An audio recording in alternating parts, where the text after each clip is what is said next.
Prefácio.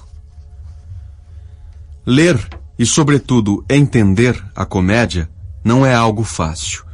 É preciso, antes de mais nada, observar que Dante denominou o seu imortal poema Comédia no sentido aristotélico e não Divina Comédia, como a partir do século XVI os editores, a exemplo de Boccaccio, passaram a intitulá-lo.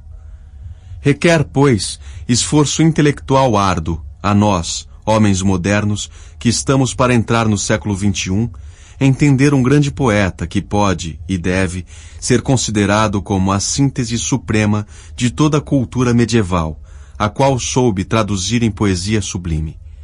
O problema crítico que se coloca, pois, para uma correta compreensão da comédia, não é tanto de ordem linguística, mesmo porque a língua italiana de hoje é pouco diferente daquela de Dante, mas de ordem histórico-cultural. E quando dizemos histórico-cultural, nos referimos à concepção do mundo e da vida extremamente diversa comparada à nossa, de homens modernos que, repetimos, estamos para entrar no século XXI. Se para nós é primordial entender quem somos e para onde historicamente vamos, o que podemos fazer e como podemos e devemos agir para viver uma vida livre, justa e responsável neste mundo, para Dante, homem síntese da Idade Média, tudo isso não bastava, já que o fim supremo do homem, segundo sua concepção da vida e do mundo, não devia ser só o de demonstrar aquilo que o homem vale na sua ação no mundo terreno. Em suma, se para nós, homens modernos, tudo consiste em entender quem somos e qual função temos em sentido absoluto no universo em que vivemos, para Dante, o problema central, pelo menos para o Dante maduro da comédia, é ver o lugar limitado que ocupa o homem no universo, criado, circunscrito e dominado completamente por Deus. Em outros termos, o homem sem Deus é para Dante um ser perdido, no sentido de que jamais poderá encontrar em si mesmo, enquanto homem, a razão última e verdadeira da própria vida. Por isso, no cume de toda especulação filosófica, deveria estar a procura de Deus, isto é, a teologia. A finalidade da vida humana deveria ser, portanto, a procura do bem e da verdade, e num e noutra se apaziguar, já que ambos, bem e verdade, só em Deus se encontravam, e para ele devia voltar-se o intelecto humano, não desviado pelo pecado, quer dizer, pela paixão desmesurada e aflitiva, voltada para os bens mundanos, que o afastavam dos bens eternos. O drama da vida humana para Dante, homem síntese da Idade Média, consiste na fraqueza do homem que não sabe resistir à atração que exercem sobre ele os bens terrenos, falsos e caducos, que, se amados por si mesmos, afastariam o homem da salvação espiritual, salvação só possível para quem possuir as 4 virtudes cardeais, força, justiça, prudência e temperança, em conjunção com as 3 virtudes teologais, fé, esperança e caridade, únicas que conduzem a Deus. Entramos assim claramente no fulcro da cultura medieval, que outro não é, senão a conexão da cultura clássica com a cultura cristã. As 4 virtudes cardeais não eram estranhas à cultura clássica, mas certamente o eram as virtudes teologais, que, por seu lado, são a base da cultura cristã, especialmente da cristã medieval. E a conjunção, sobreposição das duas culturas, a clássica e a cristã, caracteriza toda a cultura medieval, que encontra em Dante o seu poeta máximo e um dos seus máximos expoentes. Além disso, do ponto de vista filosófico, como documentou Nardi, Dante é especialmente eclético, isto é, ele abraça e faz suas, sem discriminação, todas as correntes de pensamento, gnoseológicas, morais e religiosas, o que haviam precedido e que estavam vivas no seu tempo. Para entender o que estamos dizendo, basta pensar no grupo dos poetas que ele coloca no limbo, formado por Homero, por Horácio Sátiro, por Ovídio, por Lucano, por Virgílio, e quando acrescenta que «si quiu fui sesto traco tanto seno», É evidente que o nosso autor se considerava um legítimo continuador da poesia clássica.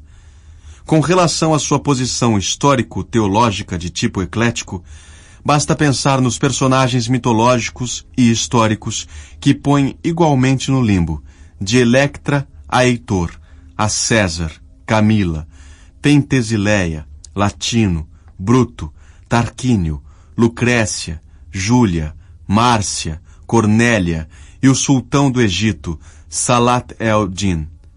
Para não falar da filosófica família, encabeçada pelo maestro Dicolor Quessano, isto é, por Aristóteles, e que vai de Sócrates a Platão, Demócrito, Diógenes, Anaxágora, Tales, Empédocles, Heráclito, Zenon, ao músico Orfeu, a Cícero, Lino, Sêneca, Euclides, Ptolomeu, aos grandes médicos da antiguidade, Hipócrito, Galeno, e finalmente os filósofos árabes, Avicena e Averroé. Como se vê, Dante põe no limbo sem discriminação todas as correntes poéticas, filosóficas e científicas da Idade Clássica e do mundo árabe que tinham sido acolhidas pela cultura cristã medieval, tornando-as, justamente, parte integrante desta. De resto, se quiser entender o ecletismo teológico do nosso autor, basta pensar nos beatos que formam a coroa que São Tomás de Aquino lhe apresenta no céu do sol, Paraíso 10, onde moram os doutos espíritos cristãos. Essa coroa, em cujo centro se encontra São Tomás, é formada também por Alberto de Colonna, denominado Alberto Magno, por Graciano, por Pietro Lombardo, pelo rei Salomão, por Paolo Orósio, por Boécio, pelo bispo de Sevilha, Isidoro, pelo monge inglês, Beda, pelo escocês Ricardo, prior de San Vittorio em Paris, e finalmente por Sigieri, de Brabante, che leggendo nel vico delle strame, sillogizzò invidiosi veri. Também aqui, como se pode ver, são apresentadas todas as correntes teológicas medievais, que o nosso autor incorpora e faz suas. E quanto à essência do pensamento moral religioso de Dante, convém lembrar a coroa dos beatos que no céu do sol, Paraíso 12, lhe apresenta Bonaventura de Banoreggio, hoje Banorea, começando por ele mesmo e continuando com o iluminado, Hugo de São Vitório, Pietro Mangiadore, assim chamado por ser um doutíssimo comentador alegórico da Bíblia, tanto que foi denominado Mangiadore, isto é, devorador de livros, Pedro Hispânico de Lisboa, o profeta hebreu Natã, Giovanni d'Antioquia, denominado Crisóstomo, isto é, boca de ouro, pela eloquência extraordinária da qual era dotado, Anselmo de Aosta, Hélio Donato, Rabano de Magonza e Il Calavrese Abate Giovacchino, de espírito profético dotato. Basta a citação de todos esses nomes, que cobrem o mundo clássico, o mundo árabe, os livros do Velho Testamento e toda a área da Europa medieval, para nos darmos conta de quão vasta era a cultura de Dante e quão e como era substancialmente eclética. Não existe ramo do saber clássico e cristão medieval que não estivesse presente na sua mente e do qual nutrisse o seu espírito. De resto, basta pensar nos 3 guias que escolheu, na comédia, para conduzi-lo durante a sua viagem no outro mundo. Virgílio, no inferno e no purgatório, e Beatriz e São Bernardo no paraíso. Para compreender como ele se faz porta-voz de toda a consciência moral, religiosa e cultural da Idade Média. Antes de entrar no mérito ideológico e moral salvador da comédia, para depois examiná-la e julgá-la no seu excepcional valor poético, convém observar a situação do lugar e do tempo em que foi composta e as vicissitudes biográficas do autor que a compôs.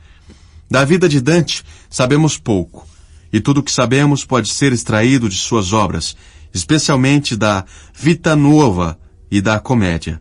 O certo é que nasceu em Florença, entre 15 de maio e 15 de junho de 1265, de uma nobre família descendente de Cassiagida, morto em 1148 numa cruzada na Terra Santa, no séquito de Conrado III. Cassiagida se casara com uma Alighieri de Ferrara, de quem se originou o sobrenome de Dante. Paraíso 15. Quando, contudo, Dante nasceu, sua família já estava bastante decadente, tanto que o pai, Alighiero de Bellincione de Alighiero, vivia do dinheiro que emprestava a juro, quer dizer, servindo de agiota.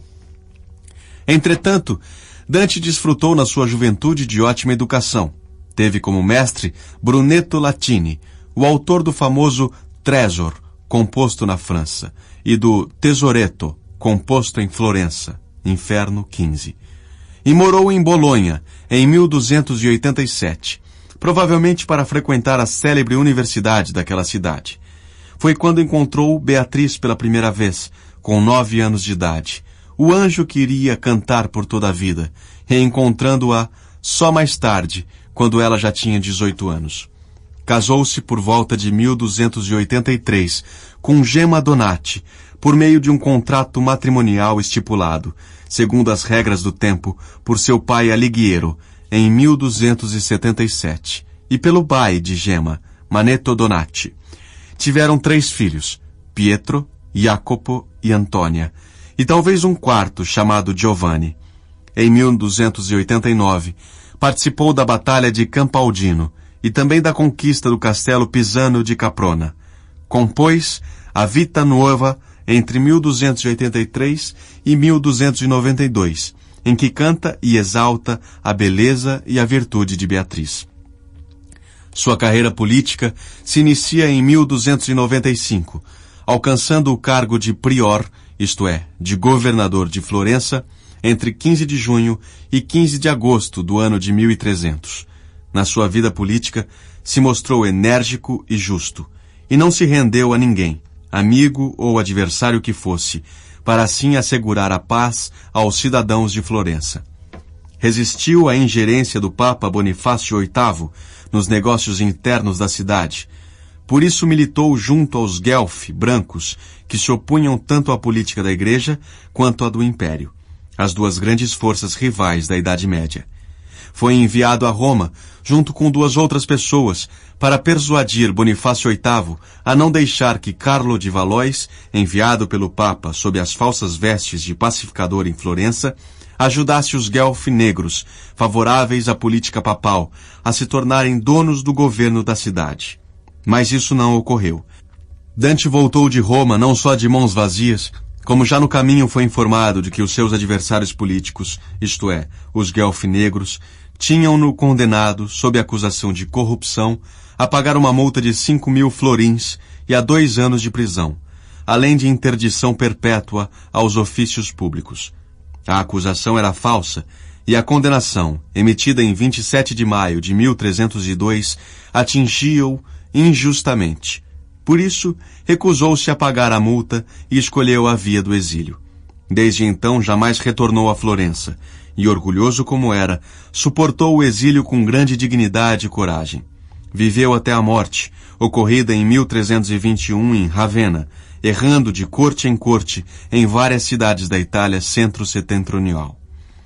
Nos primeiros anos do exílio, entre 1304 e 1305, escreveu O Convívio e o De Vulgari Eloquentia, que deixou inacabados porque a partir de 1307 se dedicou por completo à composição de sua obra suprema, na qual trabalhou intensamente por pelo menos 12 ou 13 anos, ou seja, enquanto viveu. Uma outra notabilíssima obra que escreveu, provavelmente em 1313, foi a De Monarchia, obra política muito importante, em que teoriza a divisão do poder. Confere à Igreja a soberania do poder espiritual e ao Império a do poder temporal, considerando-os ambos emanação direta de Deus. Tanto a monarquia como o De Vulgari Eloquentia e as epístolas foram escritos em latim, enquanto o resto de sua obra foi escrito em língua vulgar. Convém agora, após haver exposto por alto a atormentada e dolorosa biografia de Dante, esboçar rapidamente a problemática histórico-política e moral-cultural da qual a comédia é um elevado documento, outro senão por nela o autor exprimir da primeira à última palavra aquilo que sentia a respeito do seu tempo e dos males de que este sofria. Não há dúvida de que Dante escreveu a sua obra máxima com o fim de reformar moralmente o mundo que via imerso, para dizer o mínimo, numa situação trágica e pecaminosa. E se pensarmos que a Europa, e a Itália em especial, já desde o século XI, se encaminhava para uma vida de dinamismo burguês que deixara para trás a imobilidade da vida feudal, chegando por volta do final do século XIII, início do XIV, na época, pois, de Dante, a uma explosão de costumes e de modos de vida, e a contrastes de interesses sociais capazes de abalar os alicerces de toda a sociedade, que já não tinha mais referência sólida a que se apegar e na qual se inspirar, é possível explicar por que um gênio moral e poético, como o nosso autor, deveria sentir a necessidade de compor uma obra visando salvar a humanidade do abismo do pecado em que esta lhe parecia ter caído. A estável propriedade da terra, sobre a qual se erigira o feudalismo, fora substituída pelo capital móvel e do comércio comunal, que se tornava a cada dia sempre mais dinâmico. A sociedade comunal se expandira no século XIII de um lado a outro da Europa. Na Itália, as repúblicas litorâneas importavam e exportavam riquezas fabulosas. As comunas, com seu comércio, haviam se tornado centros poderosíssimos de vida política, econômica e cultural. Tornaram-se o epicentro da história do tempo, e Florença se tornara, se assim podemos dizer, o epicentro dos epicentros dos interesses e das lutas sociais e políticas daquele tempo dinâmico e arrebatador. Tudo isso não podia deixar de produzir enormes abalos históricos que se refletiam claramente tanto nas instituições quanto na cultura. Demonstra o que acontece no interior da Igreja e nos movimentos religiosos mais ou menos heréticos que pipocaram na Itália e na França no século XIII.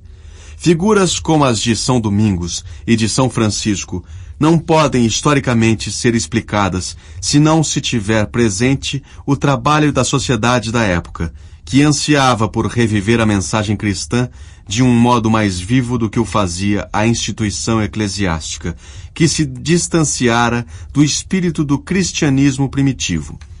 A figura de São Francisco, dedicado à santa pobreza, é exemplar nesse sentido. Se ademais pensamos no avanço democrático, sempre questionando a ordem política da comuna, ou na constituição das normas do trabalho de tipo corporativo vigentes, sobretudo em Florença, situação de resto muito familiar a Dante, que para poder dedicar-se à política fora obrigado a se inscrever na ordem dos farmacêuticos, compreendemos sem dificuldade o quadro histórico à nossa frente, que se por um lado era de crescimento, por outro era de desagregação. Esse crescimento e desagregação se refletem de modo exemplar na obra suprema de Dante. Do ponto de vista estrutural, a comédia é o relato da viagem que Dante empreende para visitar os três reinos do outro mundo, o inferno, o purgatório e o paraíso. Toda a viagem é contada em 100 cantos, dos quais isto é, o primeiro, funciona como introdução. De modo que a viagem, propriamente, é narrada em 99 cantos, 33 em cânticos, escritos em tercetos de decassílabos, rimados de modo alternado e encandeado, segundo o esquema ABC, BCB, CDC, e assim por diante. Como logo se observa, o esquema métrico e o número de cantos correspondem a um múltiplo de 3, número que simboliza a aceitação total e absoluta do mistério dos mistérios da religião cristã.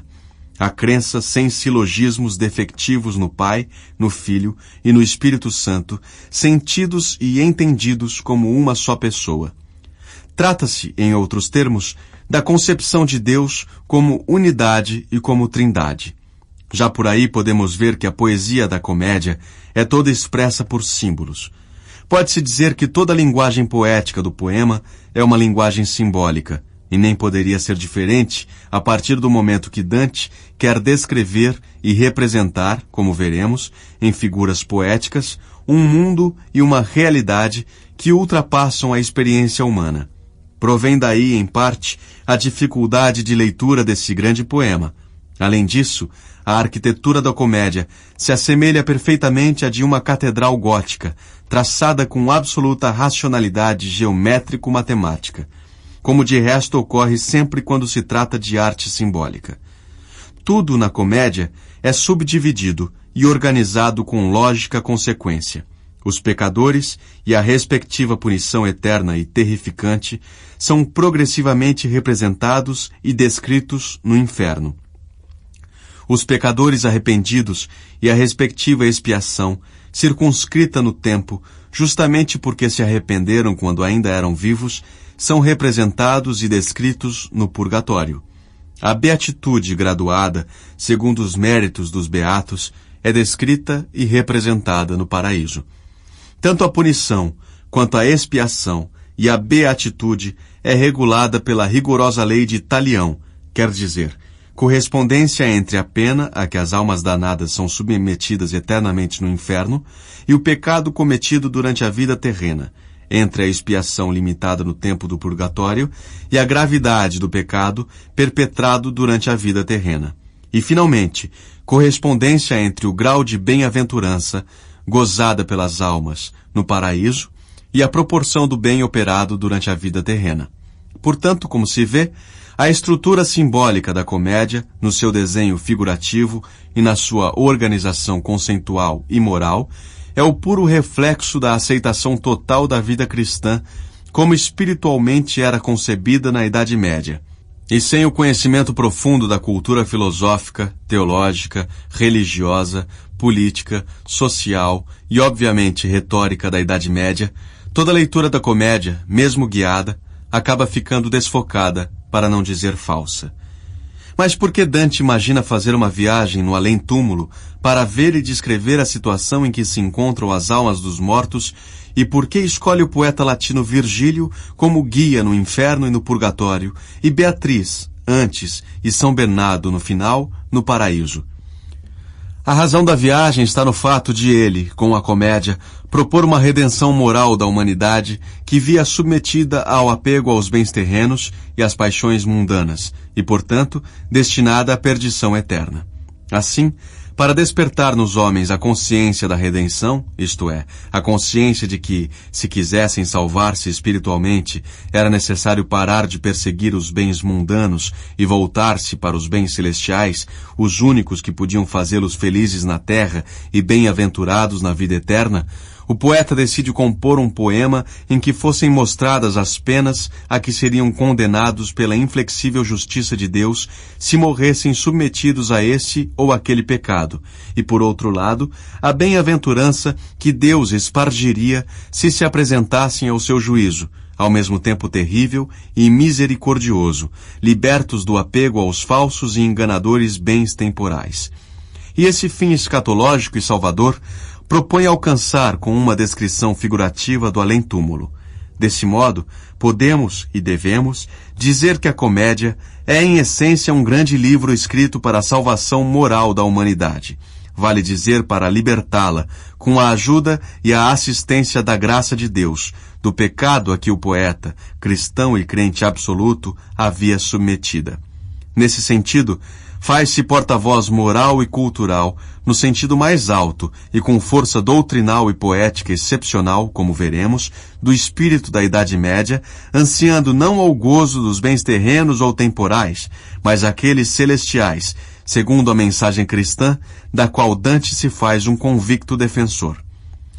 Quanto a escolher Virgílio como guia na sua viagem através do inferno e do purgatório, isto se deve ao fato de que este era considerado, na época, não só um grande poeta, mas aquele que previra a vinda do Cristo, que anunciaria uma nova idade para a humanidade, quando esta se libertaria da servidão do pecado. Virgílio, na verdade, para a cultura medieval, não era um cristão, mas se tornara quase um profeta do cristianismo. Por isso Dante o escolheu para seu guia e mestre de poesia, fazendo-o o símbolo da razão que pode tornar os homens donos das 4 virtudes cardeais, que por si só bastam para mostrar-lhes o que é justo e certo, mas não bastam para libertá-los do pecado original, do qual somente podem se libertar aqueles que receberem o batismo. Por isso, Virgílio, que não havia recebido o batismo, não pôde ascender ao paraíso.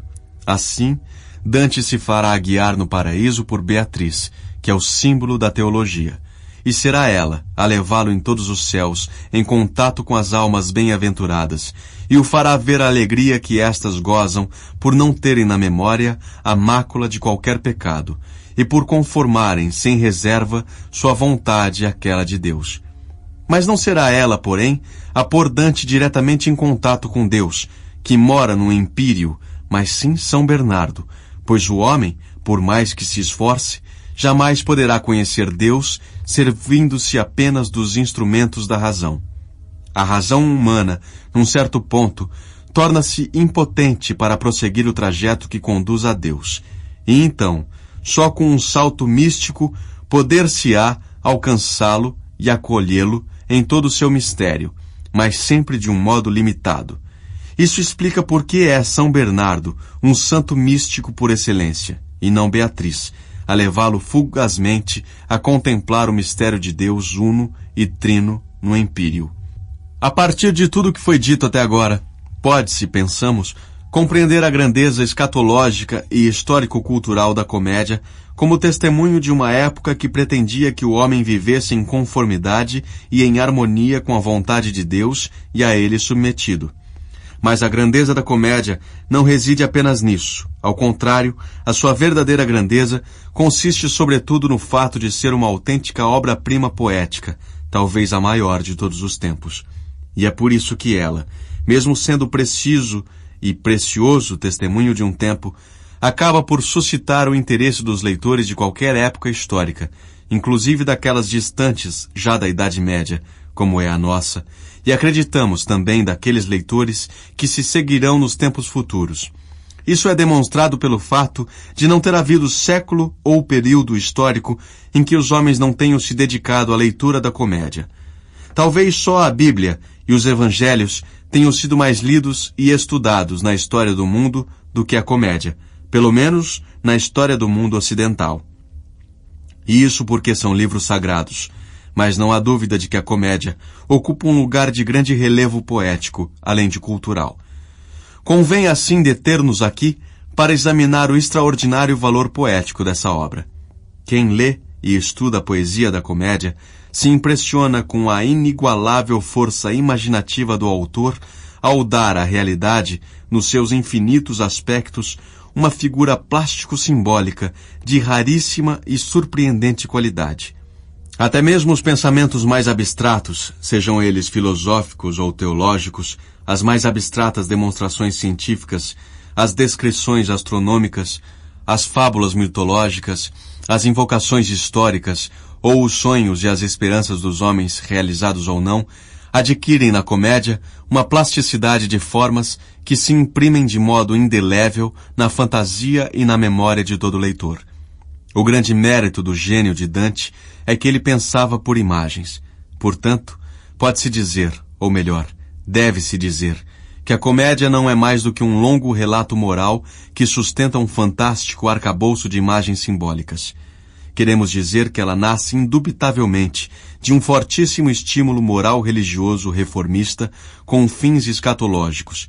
Mas é verdade também que tal estímulo depois desemboca numa criação de imagens de uma riqueza plástica e simbólica praticamente sem limites. As imagens adquirem vida e fisionomia sempre em relação com a situação que a origina e determina. Se uma situação é trágica, também as imagens que a representam e a descrevem são trágicas. Se uma situação é cômica ou idílica, também as imagens que a representam e a descrevem são cômicas ou idílicas. Por isso podemos dizer que a comédia é constituída por uma série infinita de figuras que remetem continuamente a uma situação precisa. Muda a situação e muda a imagem-figura que a representa. Deriva daí o fato de a poesia do inferno ser diversa da poesia do purgatório e diversa daquela do paraíso. Obviamente, não se trata de que aquela do inferno seja mais bela ou mais bem-sucedida do que a do purgatório ou do paraíso. É tão somente diversa. Trata-se de uma diversidade ditada pela situação diversa em que se encontram os espíritos danados em relação aos espíritos do purgatório ou em relação aos bem-aventurados. Errou a crítica romântica ao afirmar que a poesia do inferno era mais bela do que a do paraíso. Os românticos julgavam a poesia baseando-se no conceito que tinham de poesia realista, pensando que somente esta fosse digna de ser considerada poesia. Mas não é assim.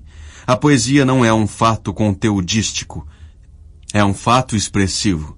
Os conteúdos em si jamais são belos ou feios. Tornam-se esteticamente válidos só quando são bem expressos. E Dante é um grande mestre da expressão. Por isso é um grande poeta. Não há conteúdo para o qual ele não saiba encontrar uma imagem adequada para exprimi-lo à perfeição. Assim, não diremos que a poesia do inferno é mais bela do que a do paraíso, ou vice-versa. Diremos somente que é diferente uma da outra. Mas quanto ao valor, diremos que uma é igual à outra, porque tanto no inferno quanto no purgatório ou no paraíso, Dante sempre sabe encontrar a expressão adequada à situação que quer exprimir. Assim, deve-se dizer que a diferença da poesia do inferno em relação à do paraíso não é uma questão de valor, mas simplesmente de situação em que se encontram os danados em relação aos bem-aventurados e destes em relação àqueles. De resto, o mesmo ocorre no interior de cada cântico e até de cada canto. Muda a situação e muda a imagem-figura com o que é expressa.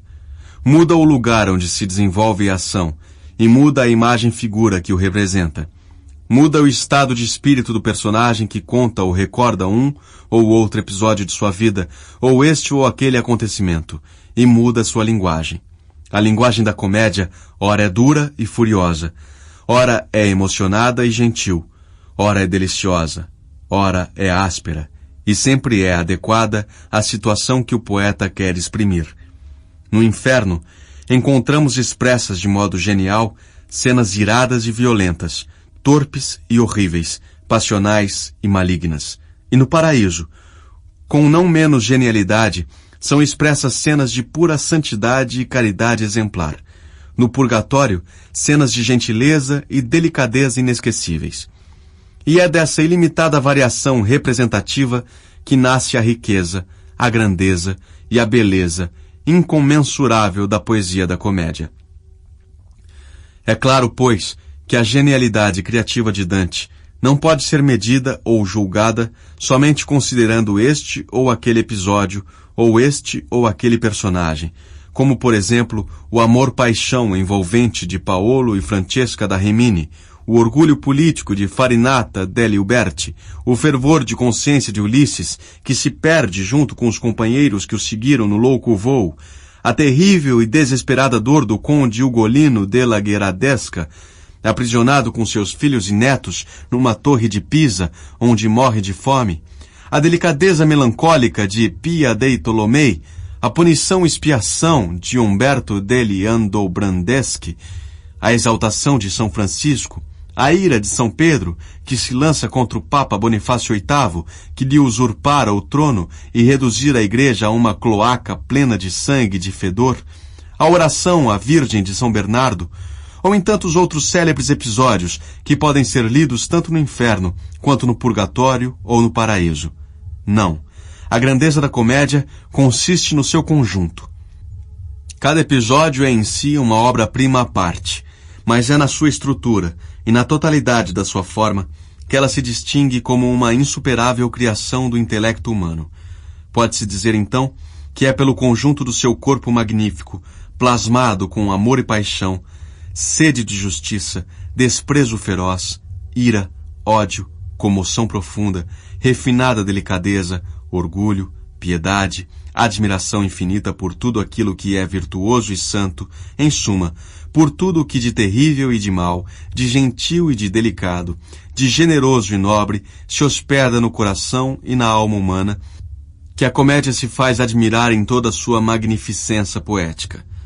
Além disso, Ela é uma perfeita e sublime catedral gótica, construída com materiais retóricos preciosos.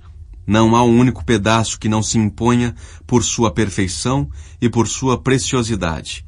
Obviamente, porém, quem a sustenta é a língua italiana, a língua que o autor, de nome Dante Alighieri, florentino genial como tantos outros seus célebres concidadãos, Guido Cavalcanti, Giovanni Boccaccio, Lorenzo dei Medici, Filippo Brunelleschi, Niccolò Machiavelli, Leonardo da Vinci, Michelangelo Buonarroti, e ainda mais do que eles, soube aperfeiçoar, se não mesmo inventar. Sim, pois já que o instrumento linguístico adotado usualmente pelos cidadãos de sua belíssima cidade que tanto amava e que tanto fez sofrer, perseguindo-o injustamente como não raramente sucede com os grandes homens, não lhe bastava para dizer tudo o que queria dizer, inventava-o, cunhando palavras novas ou forçando aquelas velhas a significados novos, ou então recorrendo ao plurilinguismo e ao sinestesismo, corajosamente se lançava a expressões que davam voz até ao inefável. Enfim, Dante não só trabalhou com a língua italiana para dar vida artística e poética à comédia, mas foi também um grande construtor de sua língua, tanto que por mérito seu ela chegou a ser talvez a mais bela e a mais nobre do mundo. E este não foi certamente o seu mérito menor. Carmelo Distante.